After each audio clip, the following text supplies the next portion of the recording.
The One Piece power system has been a treasure trove of content for this channel because I just love talking about it, and that's what we're here to do again today. Last time I talked about the power system, we talked about every Logia Devil Fruit user and their abilities, and we're here today to talk about another subset of fruits. Logia Devil Fruits have been extremely overpowered ever since they were introduced, but there's another type of fruit that's really taking over during the endgame of the story. This subset is Mythical Zoan, and even though we technically saw one in the first chapter with Luffy's fruit, that wasn't revealed until much later, so the real first one that we saw was Marco's during the Marineford War. A Mythical Zoan is a subclass of Zoan abilities that allows the user to transform into creatures that are the subject of myth and legend. This basically means that they have some of the coolest powers in the entire series, because not only do they transform into cool creatures, those creatures usually have some extra powers related to their myth. Then some of the most powerful characters in the verse awaken them, and they become completely different monsters, capable of fighting pretty much anybody. Speaking of those awakenings, I've actually already talked about half of these fruits in my video about Devil Fruit Awakenings, so even though I will be talking about them again, it'll kinda just be a refresher so I don't go in depth about something that I've already made content on for a second time. There are a grand total of 17 mythical Zoans that we've seen in the story so far, but we already talked about 9 of them in the Awakened Devil Fruit video, so we'll be going in depth about 8 users and doing a little refresher on the other 9. These have been some of my favorite videos to make on the channel, and I can't wait to make this one because mythical Zoans are just cool and deserve to be talked about. Now the first mythical Zoan user that we need to talk about is Marco, as he has a mythical Zoan fruit called the Tori Tori no Mi Model Phoenix. This of course allows him to transform into a mythological bird called a phoenix, and this fruit is always up there on the coolest powers in One Piece lists. That makes complete sense as well, as the ability to turn into a blue flaming bird will always be cool, especially with the way that Oda draws it. Its first appearance during Marineford also comes at the perfect time, as Kizaru comes out swinging, attacking Whitebeard, and Marco transforms and blocks it with ease. I don't even know how this is possible, but the blue and yellow color of the phoenix also perfectly fit Marco's character, and Marco himself having this fruit only makes it cooler. Something interesting about Marco is that through his use, no full-bodied human beast form has been seen that evenly spreads over his entire body, only partial morphing of his arms and legs into wings and bird legs respectively. This form also looks really cool, and it gives Marco the rare devil fruit ability of flight, as there are only so many devil fruits that give that ability. With that being said, even though a phoenix is a mythological bird, it's still a bird at the end of the day, so it still has sharp talons on its feet that can deliver slashing damage while Marco is kicking someone. We see this when he kicks Kizaru at the very beginning of Marineford, but we also see it when he kicks Akainu while trying to get him away from Luffy towards the end of the arc. With that being said, while the bird features are cool, the main thing that this fruit is known for are the phoenix flames that Marco is able to produce, known as flames of regeneration. While they can regenerate people like the name suggests, they can also act as normal fire if Marco wants them to, and comparatively, it's even stronger than normal fire. This was shown to us when Marco clashed with Big Mom and was able to cause pain to Prometheus, who's literally just a ball of fire with a soul. Marco himself can also regenerate from some pretty nasty injuries because of his powers, and some examples include being riddled with bullets, having his head and torso run through with blades, chunks of his head and neck being blown off, and one of his wings being severed. With that being said, even though he can heal himself pretty well, his abilities can still be completely countered by Haki, and since Marco has spent all of his time as a pirate as a member of very powerful crews, there are some really cool examples of this. There was the time when he was younger during the final battle between the Roger Pirates and the Whitebeard Pirates, where Rayleigh stopped his assault with a single finger coated in Haki. And there was also the time during the Marineford War, where it looked like he was going to be able to fly to save Ace, only for Garp to come in at the last second and send him flying to the ground with a Haki coated punch. Only cool stuff happens regarding Marco and his fruit, and I like to talk about at least one technique that each character has in these videos, and the one that I want to highlight here is called Nashi no Subute. This is a support technique where Marco whirls his phoenix wings around to disperse flames over a wide area, allowing him to set alight and heal multiple people. This is just a really cool technique because even though Marco is undoubtedly a strong fighter, he's also an invaluable support piece for big battles, and I feel like that's something that we don't see very often in the One Piece story. The only other character that I can really think of being really strong, as well as a valuable asset in things like healing healing is law, as the Straw Hat's doctor is one of the weaker members no matter how much we love him. I'm just a huge fan of Marco. I really feel like he's gonna make another massive appearance in the story, and I just know that his devil fruit is also gonna play a massive role in that. As for our next mythical Zoan user, we've got the former Fleet Admiral Sengoku, as he has a mythical Zoan fruit called the Hito Hito no Mi Model Daibutsu. This is of course a mythical Zoan fruit that allows Sengoku to transform into a Daibutsu, which is a giant golden Buddha, at will. As far as I know, we've only really seen Sengoku use this power in one arc during the story, and that of course was Marineford. I believe that this is the perfect devil fruit for Sengoku to have, as when he transforms, he's kinda like a giant golden protector that feels almost impossible to defeat. Other than the standard ability of a Zoan fruit like full and half transformations and increased durability, he can also use palm thrusts to launch powerful shockwaves. These shockwaves are so powerful that not only can he hurt Luffy without using Haki while using them, he can also cause major damage to even the Blackbeard pirates with only a single attack. In the anime, we even got to see that they could clash against the tremor shockwaves created by the Gura Gura no Mi, explaining how he and Garp were considered to be on the same level by the strongest pirates of the previous generation. Also, when he first transformed to try to execute both Ace and Luffy, a ton of nearby Marines commented about how this was the first time that they had seen it, so it stands to reason that he doesn't transform all that often. With that being said, Sengoku is also a character that has such strong Haki that he probably doesn't come across enemies that he has to use his devil fruit on very often. With Garp getting so much love recently, I really hope that Sengoku starts showing up in some flashbacks as well, because it kind of feels like he's being forgotten when he was the man that worked alongside Garp quite a bit. He's also basically retired these days, so we probably won't be seeing his devil fruit all that often if we see it again, so I hope to learn more about it in a flashback. Like, there's not even a technique that I really want to talk about, because we haven't really seen any of the power, but there is one that's called I'll Execute You Myself. It sounds really cool, but it's honestly just a giant punch, and it doesn't even defeat Luffy, even though it does make him bleed. Next up, we've got our guy Kaido, as he of course has a mythical Zoan fruit called the Uo Uo no Mi Model Seiryu. This is of course a mythical Zoan devil fruit that gives the user the ability to transform into an Azure dragon at will. Now, while this fruit gives Kaido the ability to transform into a dragon, it's actually a dragon based on a fish, hence why it has scales and the name. This fruit is also really interesting because Kaido isn't technically the only person to have it, as Momonosuke has a recreated version of the same fruit. The only difference between his fruit and Kaido's fruit is that it turns him pink instead of blue, but that was enough for Vegapunk to deem it a complete failure. Mind you, it has the same exact abilities as Kaido's fruit, but Vegapunk is such a good scientist that just the color being off is enough for him to be sad when he mentions it. With that being said, we obviously get to see Kaido use it quite a bit more since he was the main villain of an entire saga, and his devil fruit only makes him more intimidating. Kaido is already a scary guy, but then he can transform into a giant dragon with flaming wrists, and it makes sense as to why his occupation of Wano was left uncontested for so long. Something really interesting about his dragon transformation is that it actually grows as the user does, and we only learn that because of the fact that Momo has the same fruit. When Momo was just 8 years old, he transformed into this tiny dragon that could only make tiny clouds, and when he was aged up to 28, he was the same size as Kaido and could also make clouds that were the same size as Kaido's. Speaking of the clouds that he can create, those are called flame clouds, and they're just one of the many supernatural abilities that this fruit gives Kaido. These flame clouds can be used to travel through the air by using them as footholds, but they can also support so much weight that they can even make entire islands float. This is essentially what Kaido did throughout the entire raid of Onigashima, making his performance in the actual battle even more impressive. Aside from the flame clouds, Kaido can also shoot fire from his mouth, something that we see him do multiple times, and I'd even say that his most iconic attack is him doing just that. Kaido can also launch lightning bolts when he roars, and creates blades of wind by blowing, some of them so powerful that they're strong, fast-rotating tornadoes. I may just be dumb and didn't even realize this while I was reading, but now that I'm looking back at it, Kaido was a force of nature in more ways than one. This fruit legitimately fits Kaido perfectly, as it makes him an even larger threat than he already was, and the increased durability really helps sell his strongest creature in the world title. Not only is his dragon form really cool, his hybrid form is as well, and him being an Oni really plays into that because of his horns. The literal only weakness of this fruit in my opinion is the fact that there's a lot to attack when he's in his full dragon form, but then you remember that one of his main strengths is the heightened durability, even when compared to other zoans, and then your worries fade away. And the technique that I want to talk about is one that I've kind of already mentioned, and it's called Bolo Breath. This is literally Kaido's signature attack, and it features him gathering fire inside his mouth before breathing out into a huge, conical blast towards his target of choice. This is not only the attack that makes Kaido even more intimidating, it's also the first to show off the insanity of Gear 5, when Luffy literally bends the floor in order to block it. It's so iconic that even Momonosuke wants to master it in his dragon form, and that's something that he's taking steps towards if the end of the Wano arc is anything to go off of. This attack is not only effective, it also looks really cool, and Kaido uses it a lot, so it's kind of impossible not to talk about it when talking about his devil fruit. Now the next mythical Zoan user that we need to talk about is Katarina Devon, as she has a mythical Zoan fruit called the Inu Inu no Mi model Kyubi no Kitsune. This is another one of the coolest fruits in the entire series, as this is a mythical Zoan that allows the user to transform into a nine-tailed fox at will. Seeing as this fruit belongs to a member of Blackbeard's crew, and we don't know all that much about them yet, we also don't know all too much about her fruit yet. All we do know is that it's dangerous. This is because even though we don't necessarily know how it's possible, this fruit gives Devon the ability to transform into people that they've come into contact with, and we've seen this in action one time. That time was during the Wano arc when we cut away from the events happening on the island for a little bit, and we got to see Moria rampaging on Hachinosu. Here, Devon was able to trick Moria by transforming into his dead comrade Absalom, but something tells me that we're gonna get to see this fruit in action again sometime soon. This is because she was able to touch Saturn's leg during her brief appearance during the Egghead Island arc, and something tells me that a simple touch is all that it takes for her to gain the ability to transform into someone. Now, I'm not quite sure what they plan on accomplishing with Saturn, since he was killed by Imu at the end of Egghead Island, but only the Marines that witnessed it knew what truly happened, so some people that have seen Saturn could definitely be fooled. Blackbeard's crew just continues to grow in intrigue and importance as the end of the story gets closer, and I just can't wait to see more of them and their abilities. Now our next mythical Zoan user is that bitch Orochi, as he ate a mythical Zoan fruit called the Hebi Hebi no Mi model Yamata no Orochi. Now this is a mythical Zoan that allows the user to transform into a Yamata no Orochi, which is an 8-headed snake or dragon from Japanese mythology. Now even though Orochi was the one to eat the fruit, we also know that it's back in circulation since he died during the Wano arc, but only time will tell if we see a different user by the end of the story.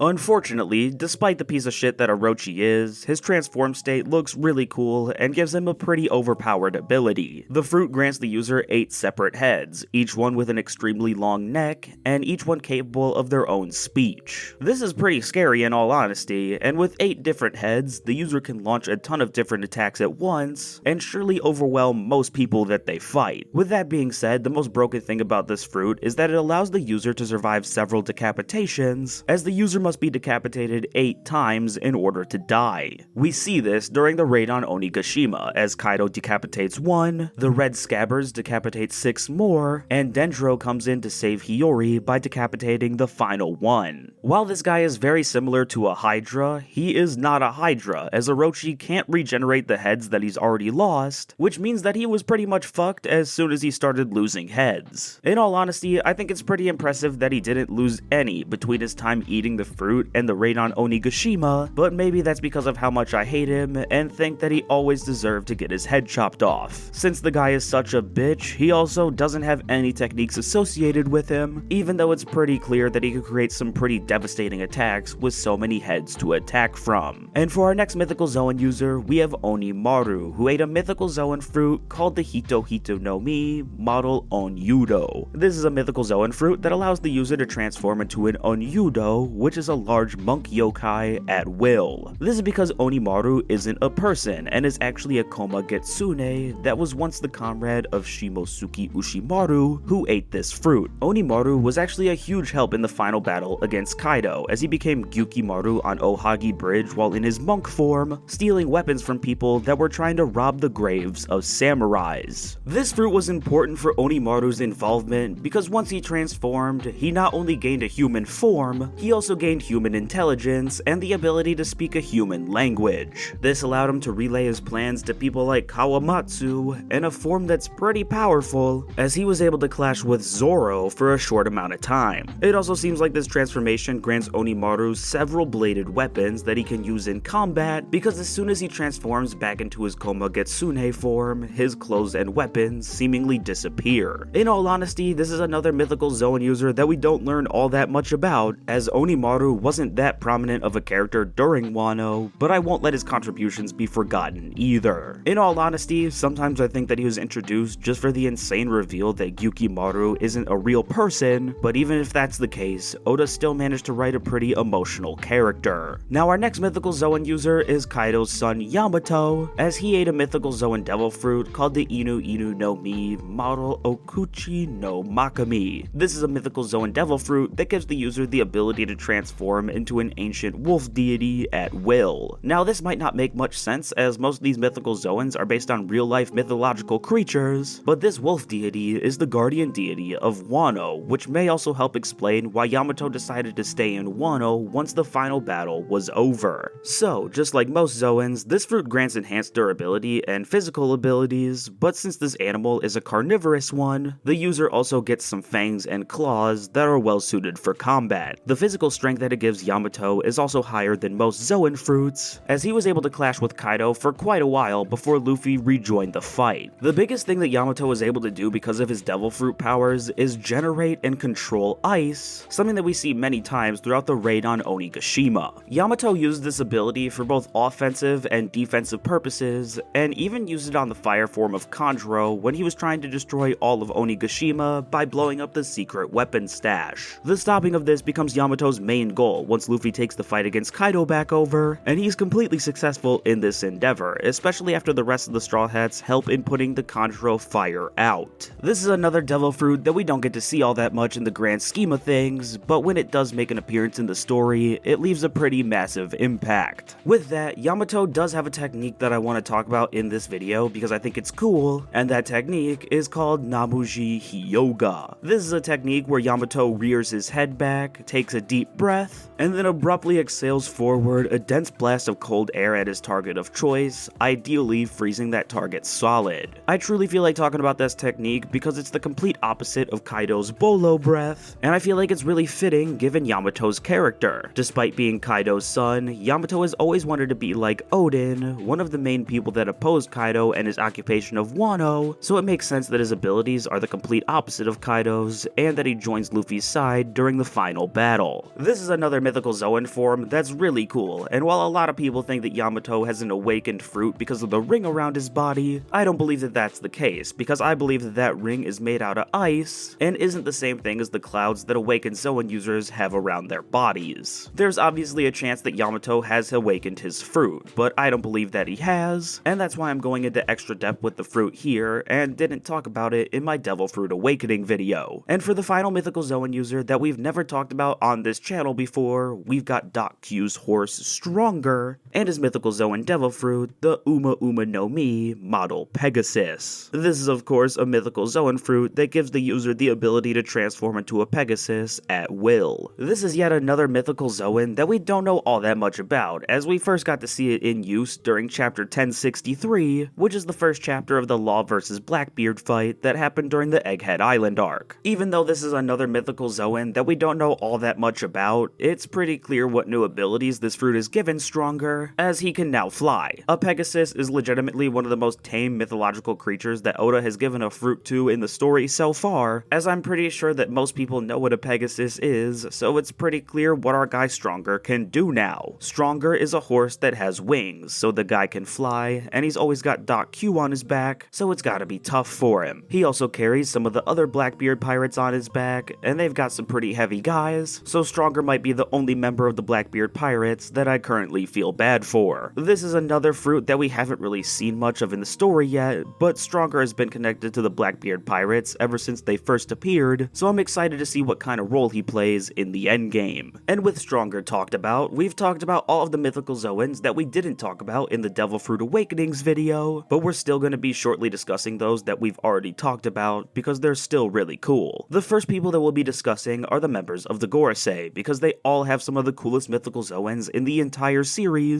and all of them are unnamed at the moment. The first member that we'll be talking about is Saturn, as he has an unnamed mythical zoan fruit that allows him to transform into a Gyuki. A Gyuki is a giant monstrous bull spider, and despite the piece of shit that Saturn is, it looks incredibly cool and gives him some powers that are legitimately broken. The coolest of these powers, in my opinion, are the venom orbs that he can shoot out of his mouth, as not only are they extremely corrosive, they've also got some pretty insane destructive capabilities because of how hard Saturn can shoot them out. Unfortunately, we won't be seeing Saturn again unless Devon transforms into him, and I don't think that Devon would be able to use his devil fruit powers if she did, so we've probably seen the last of his devil fruit. The next member of the Gorosei that we need to talk about is our guy Peter, as he has an unnamed mythical zoan fruit that allows him to transform into a sandworm. A sandworm is just a giant worm, kind of like the sandworms from Dune, the only difference being that Peter actually has a mouth, mainly because of one of the powers that this devil fruit gives him. The size of all the Gorosei are truly intimidating, and